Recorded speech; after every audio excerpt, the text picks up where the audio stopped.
ஆண்டோடைய பிள்ளைகளாகிய உங்கள் ஒவ்வொருவருக்கும் எங்கும் நிறைந்த ஒரு ஓய்வின் சார்பாக வாழ்த்துக்களை தெரிவித்துக் கொள்கிறேன். இந்த நாளில் ஒரு வசனத்தை நாம் தியானிக்கலாம். 1 யோவான் புத்தகம் 2ஆம் அதிகாரம் 17ஆம் வசனத்தை நாம் தியானிக்கலாம். இன்றைக்கு செய்தியுடைய தலைப்பு என்னவென்று சொன்னால், யார் நிலைத்திருப்பான் என்கிற தலைப்பிலே நாம் தியானிக்கலாம். நிலைத்திருப்பான் என்கிற தலைப்பிலே நம்ம நினைச்சலாம் பார்க்கலாம். நிலைத்திருக்கிறது என்று அப்படின்னா என்ன அப்படின்னா, இறுதி வரைக்கும் என்ன செய்யணும்? தேவனுக்கு முன்பாக ஸ்ட்ராங்கா அசையாம நிற்கிற அனுபவம், வலதுபுறமும் இடதுபுறமும் மாறாம நிற்கிற அனுபவம், பின்வாங்காத அனுபவம், சறுக்கி அப்படி கீழே விழுந்து வீழ்ச்சி உறாத அனுபவம். இப்படிப்பட்ட பலவிதமான பொருட்களை அடக்கிய ஒரு நிலை தான் நிலைத்திருக்கிற அந்த காரியம். அப்போ யார் நிலைத்திருப்பான் என்கிற தலைப்புல நம்ம பார்க்கிறோம். 1 யோவான் 2:17 பார்க்கிறோம். இந்த பூமியில அநேகர் என்ன செய்வாங்க? ஜெபம் பண்ணுவாங்க, வேதம் வாசிப்பாங்க, ஒளியும் செய்வாங்க, ஆண்டவரை ஆராதிப்பாங்க, நிறைய நல்ல காரியங்கள் செய்வாங்க, ஆண்டவரை பத்தி நிறைய பேருக்கு சொல்லுவாங்க. அது குறிப்பிட்ட ஒரு டயம் செய்வாங்க, குறிப்பிட்ட ஒரு காலத்தில் என்ன செய்வாங்க. ஆனா கொஞ்ச நாள் கழித்து, சில நாட்கள் கழித்து, சில வருஷங்கள் கழித்து அந்த செய்த காரியங்களை இடையிலே நினைச்சிடுவாங்க, சூழ்நிலை நிமித்தமாக நிறுத்தி விடுவாங்க, குறைத்து விடுவாங்க. அது அப்படியே மங்கியும் போயிடும் சில விஷயங்கள்ல. அப்போ இப்படிப்பட்ட ஒரு காரியம் அவங்க வாழ்க்கையில அவங்க செய்யும் பொழுது அதை கண்டினியூ பண்ண முடியாம போயிடும், அது தடைப்பட்டு போயிடும். அப்போ யார் நிலைத்திருப்பான் அப்படின்னா, இந்த மாதிரி தடைப்பட்டு போறது, அல்லது கண்டினியூ இல்லாம போறது, அல்லது நிறுத்திட்டு போறது, இப்படிப்பட்ட ஒரு அனுபவத்தை அங்க நம்ம மனசுல பார்க்கணும்.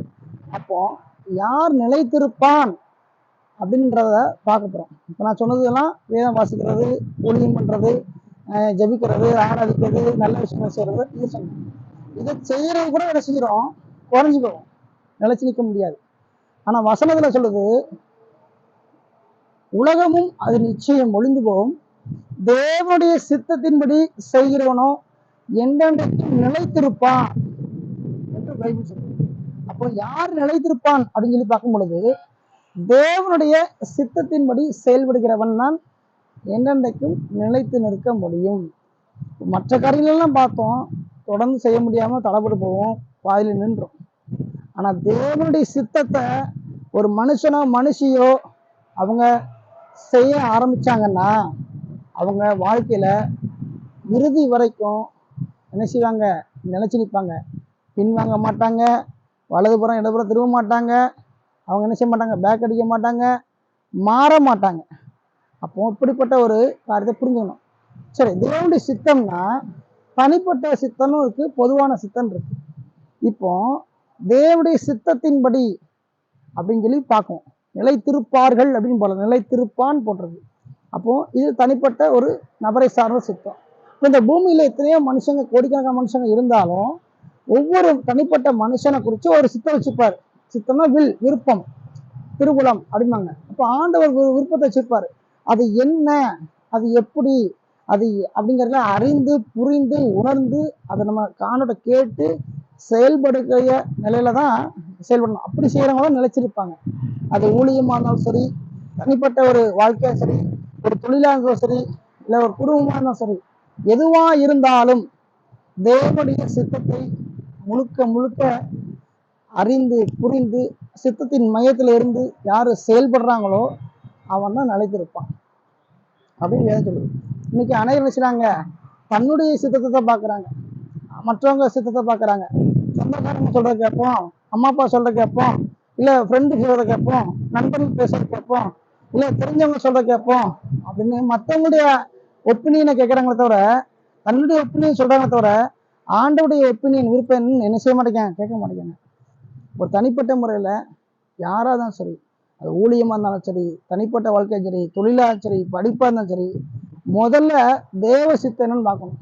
இன்னைக்கு ஒரு இடத்துல பார்த்தீங்கன்னா, நாங்க படிக்க அடுத்து என்ன படிக்க போறாங்க, என்ன படிக்க போறீங்கன்னா இப்படி அப்படின்னு சொல்றாங்க, இந்த மாதிரி படிக்க போறோம், இல்ல அப்படி நாங்க எடுக்க போறோம் அப்படிங்க.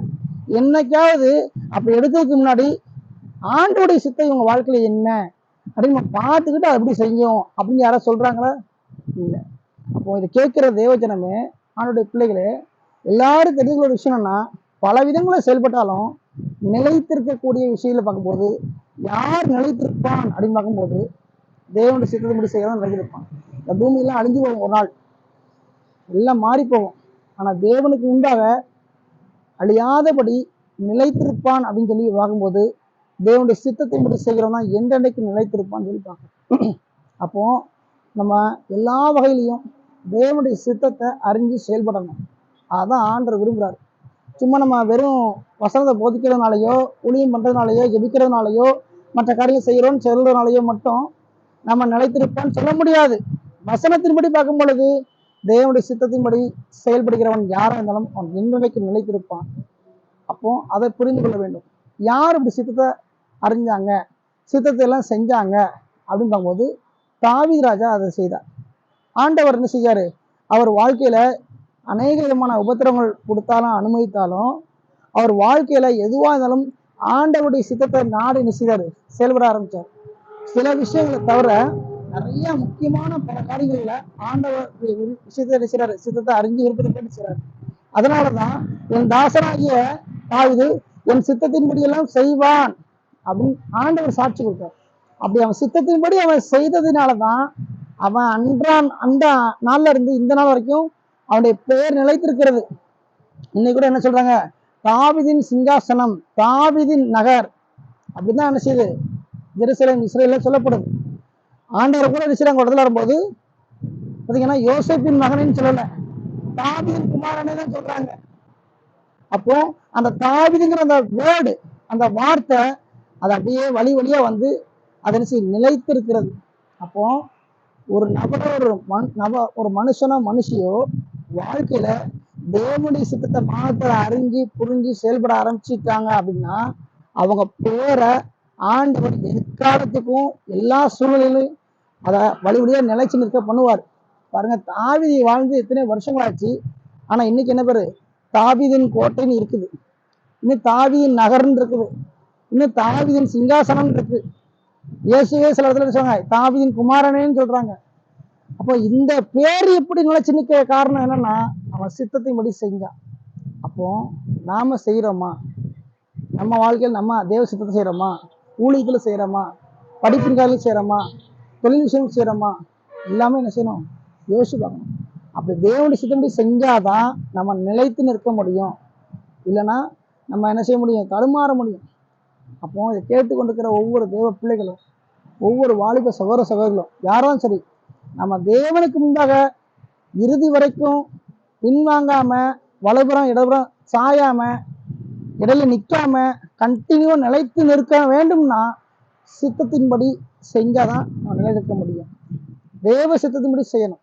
உங்க சித்தத்தின்படி அல்ல, மன சித்தத்தின்படி அல்ல, மற்றவங்க சித்தத்தின்படி அல்ல. இதெல்லாம் புரிந்து உணர்ந்து எல்லாரும் நம்ம ஒப்பு கொடுப்போம், தேவனுக்காக ஒப்பு கொடுப்போம்.